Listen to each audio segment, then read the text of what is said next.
Peter from Light Speed. We have been going through this amazing journey of women artists here in Colorado Springs at Light Speed Curations Art Gallery. This will be a wrap up of the amazing artists, and we're looking forward to continue to showcase their talent, their creations, and as I've probably said before, they're giving out some of their contact information, so if you want to commission a piece, you can do it. Please enjoy these creative geniuses.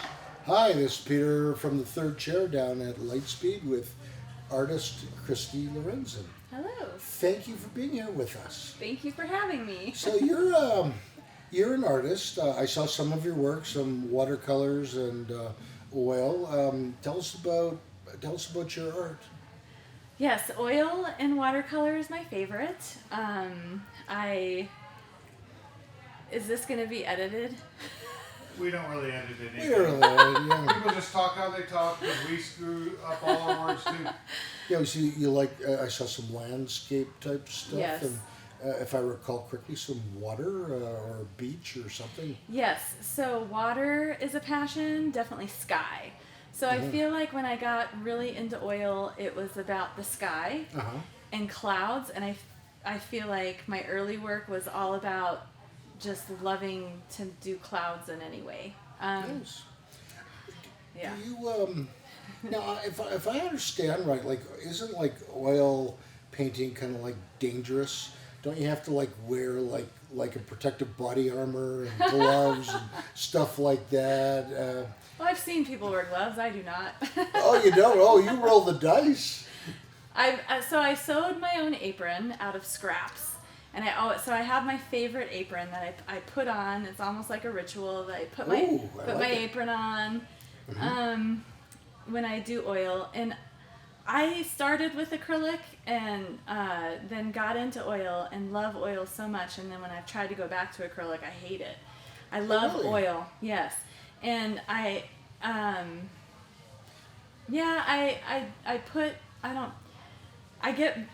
get messy, but dish soap takes that off. All right.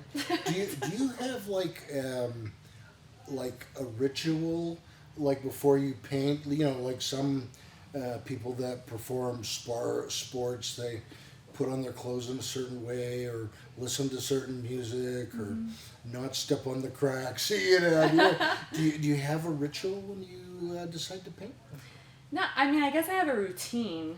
I usually do my big bulk of painting on Saturday and Sunday afternoons. Oh, wow. Definitely Sundays. It's Saturdays if I can. And I do play music, but it's random and on shuffle. And whether I'm feeling like I have the feeling, it doesn't matter.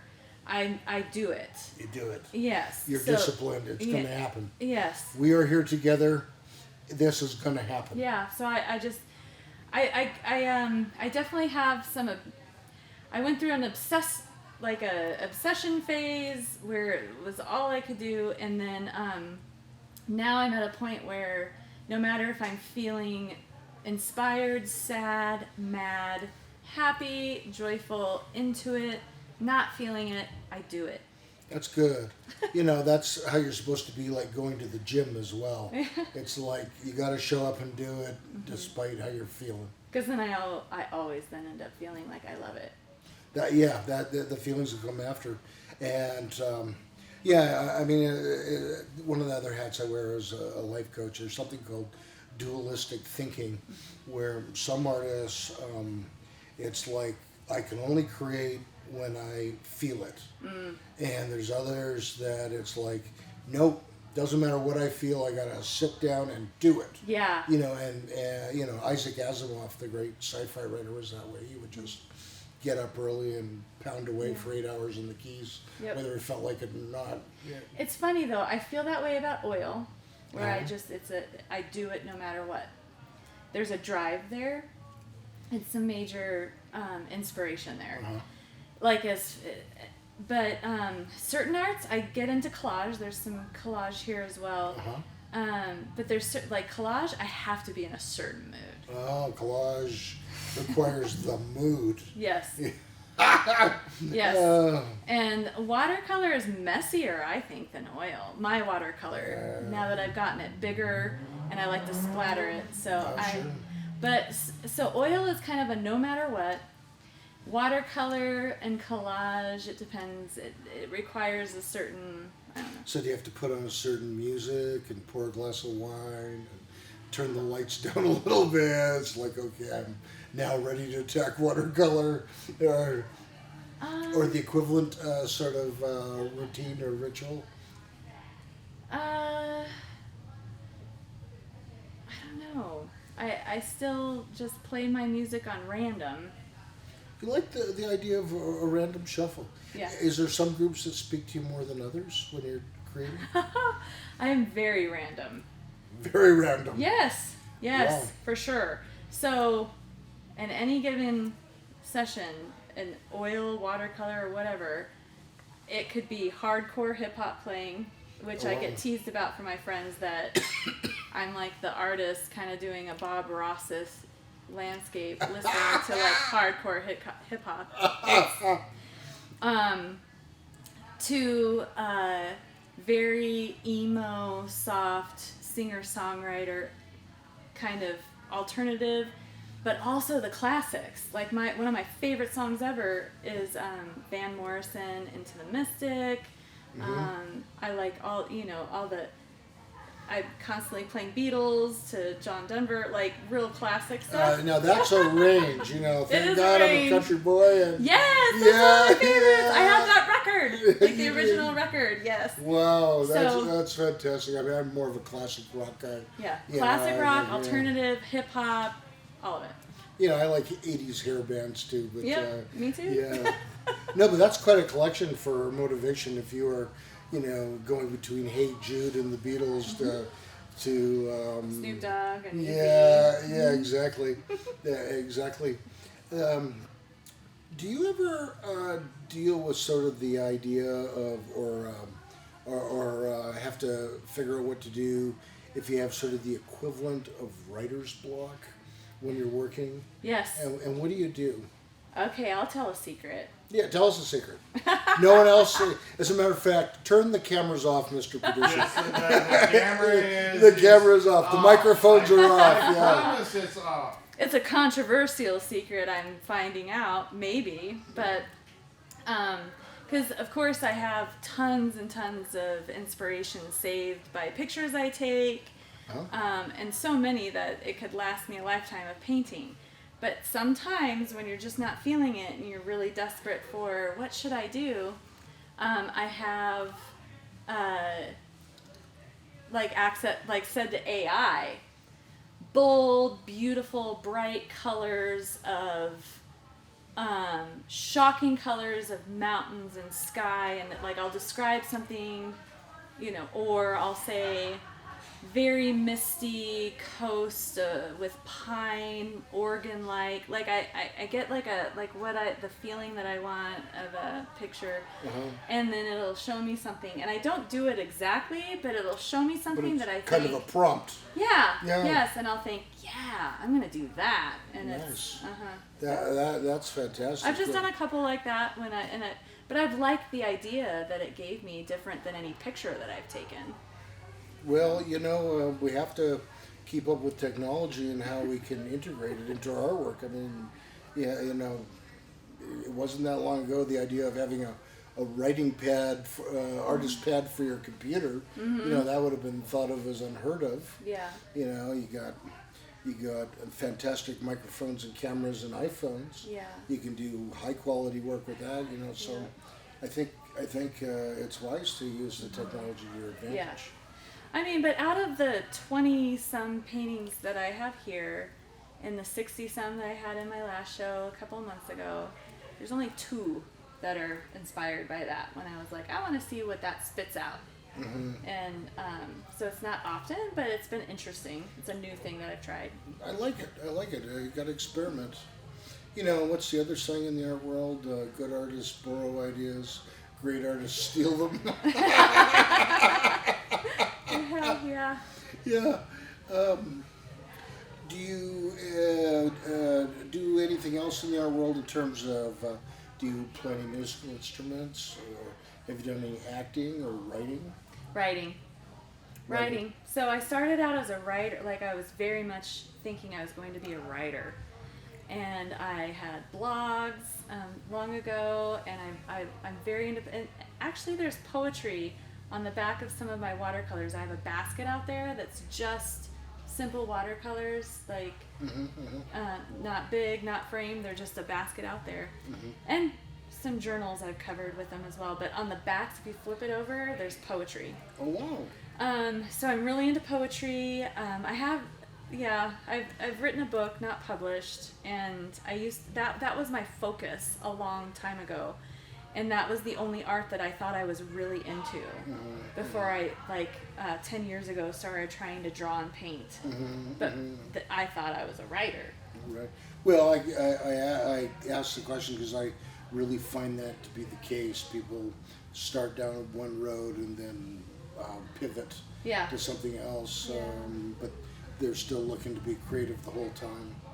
Was your book a novel or a novel? Yep. Nice. Was it romance?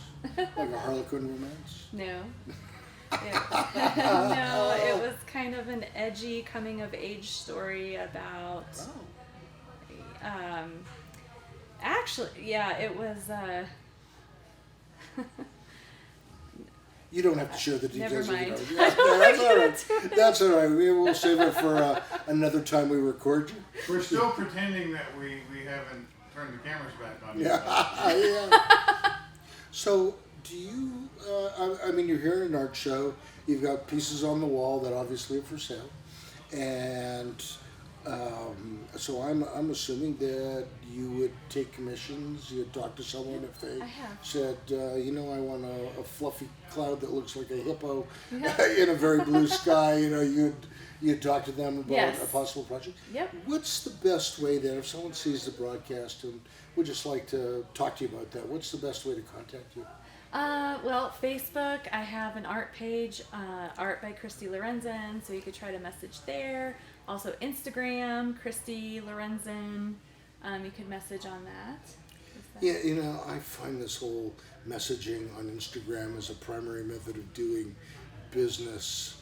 I guess I'm just so old school. It's how we get most of our guests. Well, my Instagram I'm not saying it's wrong. I mean, I'm still freaked out by the idea you can take a picture of your check and deposit it in your bank.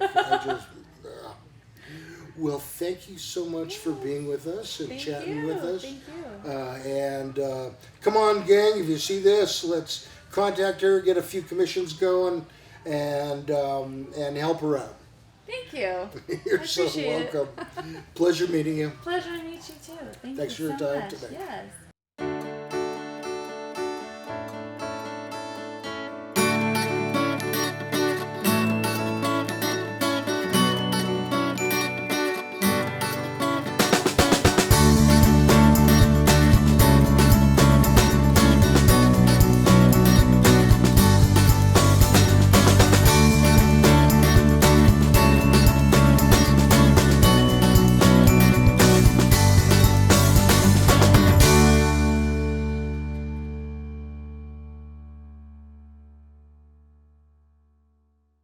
This is Peter from Light Speed. For the third chair, we're here with artist Sherry Gibson. Hi. Thanks for being here with us. Thanks. Tell us about your art, your genres, your mediums, themes you like to incorporate. Just tell us a little bit about your thing. So I'm kind of like a stream of consciousness scribbler. So a lot of my art is literally just kind of my subconscious, just splattered on paper. Wow. Yeah, so mediums I specialize mostly in charcoal. I was White. going to say, I saw some of the pieces. Yeah. It's pretty impressive, Thank especially you. the exploding face piece. That one I named it Aggressive Evolution. Aggressive Evolution. Yeah, Cool. it's not exploding face guy, but that's how I describe it to people. I thought your description was awesome. Thank and you. so, have you experimented with other mediums? Yeah, I actually started off as a watercolor artist. So I used to do a lot of cartoon stuff. Just like silly little things. Have you ever done any cartooning, like for making a little cartoon book or a graphic novel? No, I kind of moved away from that just because when I first. So basically, I've been doing art like my whole life, but I was really discouraged from it in my 20s. And so I quit for like a decade. No. Yeah. You know, I find that. Let me ask you about this because I find it a recurring theme that a good portion of artists had family or friends or teachers that basically said, your art sucks, and really kind of embedded a negative message. Yes. And people stopped for a while until they got over that. Yeah, that was basically it. Yeah. That was it. How did you come around from that? It started off again as just therapy. Like I was explaining to you about the name for my Instagram handle is Slug Academy, and it came about just from a really nasty period of time in my life where I was just feeling just awful about myself. I didn't have any direction. I didn't have anything going for me, and the name is just like an inside joke about like embracing your inner bad parts, and that's what the art was for me. Was like just kind of trying to take my mind off of where I was at the time, just trying to like make myself smile. And so I was making like these silly little cartoons and stuff. But then, the more I did it, the more I realized like they were kind of wearing a face. It was like a mask. And the longer I started dabbling in it, the more in depth they got, and the more like bizarre, I guess. And I realized like the cartoon stuff was just me trying to how do I put it? Like make it more socially acceptable, you know, because like I said, people didn't really like it, so. Well, what surprises me about some of your artwork is how much emotion and feeling and message can come from just like charcoal. Yeah. I mean, it's really quite remarkable. Thank you. Yeah, quite stunning actually in some ways. Did you ever experiment with like musical instruments or writing? Yeah, actually, so I played the guitar for, I don't play anymore. It's just sitting in my house collecting dust, but my whole family actually was musicians. My dad played the guitar, my one uncle was a guitarist, and another uncle used to play the drums, and so like music was a big thing in my family, and I don't know where I'm going with this. I'm rambling now. You're doing great. Rambling happens on our show quite often. Yeah. Often it's me doing the rambling. Do you find any musical genre or groups particularly inspirational? Oh man, I'm such a big music nerd. Like I especially metal. Pretty much everything, honestly. But I listen to a lot of, God, I'm gonna get all pretentious with like the genres and stuff now, but like shoegaze music, I don't know. My brain's freezing up now. You're doing great. The Metallica, that kind of stuff. That was actually one of my first bands. I got super into when I was a kid. I stole. So my uncle gave my brother a CD. And he wasn't really into like rock or any of that stuff. Yeah, so I'm kind of a classic rock guy from the 70s. But that, do you ever have the sort of equivalent of writer's block when you're working? That's kind of actually why my art is the way it is now, was because, like I said, I started off doing like really colorful things, and like I felt like I put a lot of I was trying too hard to force it, I guess, is the way I would put it.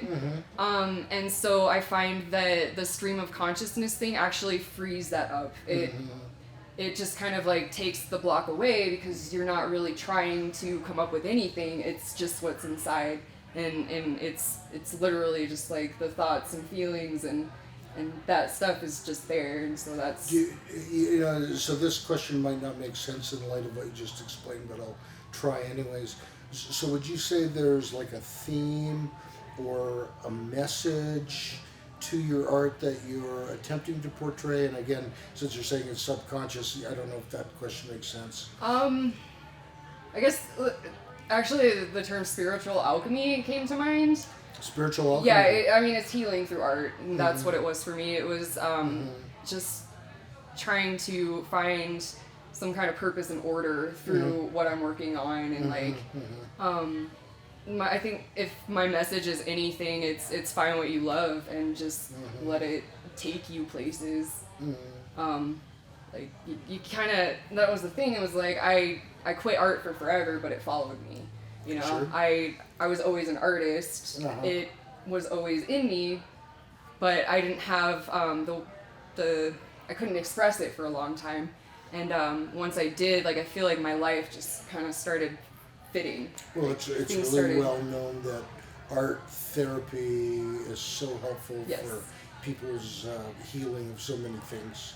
Yeah, I don't think I'd get a lot of debate from you on that. No, not at all. I believe in it 100%. Like I feel like I'm living proof that you can kind of transform yourself through. Do you, for where you are right now in your art career, what would you say is one of your biggest challenges? Honestly, these. The what now? I am so awkward. Like I have a lot of social anxiety. I literally You didn't mean to stress. Oh no, this has been so easy. I was terrified of this interview, but you guys have been making this like super easy for me to just spill my guts. So Well, spill away. So the part of the social challenge for you is sort of some general anxiety, you know, because I mean it's possible for artists to be total introverts, but, but at some point, as you get successful, you're at art shows, you're at art galleries, you're putting yourself out there. Yeah. So you really have to. That's the thing, is like you have to get used to, honestly, like rejection. It's you're throwing yourself at anything that sticks, and it can be very, very taxing. Like this is probably the hardest part, just because I am such an introverted person by nature. So yeah. Yeah, boy, you're doing a great job talking for an introvert. Thank you. Yeah, and what's the best way to ask this? There's always the term starving artists. One of the big challenges is, how can I make, some money doing my art? I mean, it'd be great if I made millions a year doing my art, but do you like sell prints or do commission work? Yeah, so I actually do a lot of art markets. Thankfully in Colorado and Colorado Springs right now, there's a lot of different markets and stuff like that goes on. So I do those pretty much full time for income. But I make prints, I make t-shirts, I make tapestries. I've got like giant flags in my stuff. I do metal prints. So metal prints? Yeah. Nice. I don't make them, but somebody lasers them. Yeah, okay. Yeah, that's fair enough. Yeah, so good. Sounds like you got a good handle on that. Yeah, but that doing took some good things. Yeah, that took years and years to really figure out and navigate all by itself too. That's another challenge. Do you have either I'll use the word art coach or art mentor or a support group that you go to sort of sharpen the steel? Not really, to be honest with you. On Instagram I did get in touch with some random artists and stuff like that, and like we share information like works in progress, and I find that talking to other artists is really helpful to stay inspired and like keep it going, because but I live very far away, like in a field out in the middle of nowhere, so I'm kind of disconnected from that world. Go ahead, just try and find me for a project. Yeah. Oh, that's great. That's great. Do you ever struggle with, and if so, how you overcome it, sort of and we talked about a little bit, letting the fear of others critiquing your work, potentially rejecting your work. Does that ever stop you from finishing a project? It used to, but not anymore. I don't really care what people have to think of, I mean, I'm not doing it for. And no matter anybody how else. who you are, I mean, there's people that don't like Picasso. Yeah, it's, exactly. I mean, there'll always be people, and there's some people that criticize just because they're so low in their own life. That's all they have. Yes. You know, Crabs in so- a bucket. Crabs in a bucket, yeah, for sure. Now, do you you mentioned you do commissions and that sort of thing? What's the best way? Say someone's watching this and they say, "Yeah, I'd like to have a charcoal piece of some kind." What's the best way to contact you? So you can either go to my Instagram, which is Slug Academy, or I love that name. Yeah. that's probably the easiest way. I'm spelling it SlugAcademy, Slug Academy, all one word. And then that's probably the easiest, or slugacademy@gmail.com. Okay. And I've got like a link to my links on my Instagram. A link to your links. Yes. That's nice. And what did you call it? Spiritual alchemy? Yeah, I love that term. I'm going to use it sometime. to You're be planning super on stealing pretentious. that. I'm going to steal it. Well, you know what they say? Great artists, good artists borrow ideas. Great artists steal them. Yeah. So, yeah. So, well, thank you so much for being here. You did a superb job, and we're really grateful. And I hope people watching that you get a few commissions and some good business out of it as well. Heck yeah, buy my shirts. That's all I gotta say. Yeah, buy her shirts. That's what we gotta say. Yeah. Thank you so much. This has been cool. Well, thank you so much too. It's our privilege.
Hi, I'm Peter from Pikes Peak Recovery Coaching, and as you know, I do help people with drug and alcohol recovery issues. I love to help people get better, but I also offer a variety of other services, including regular life coaching services. I've helped several people write and finish a book. I've helped a doctor that was in medical school graduate and then get into a residency.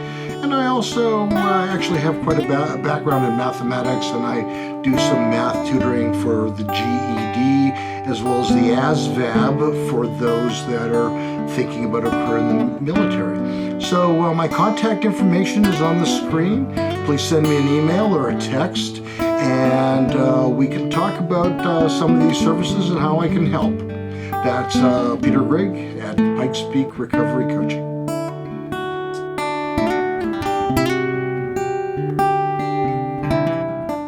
Well, that does it, guys.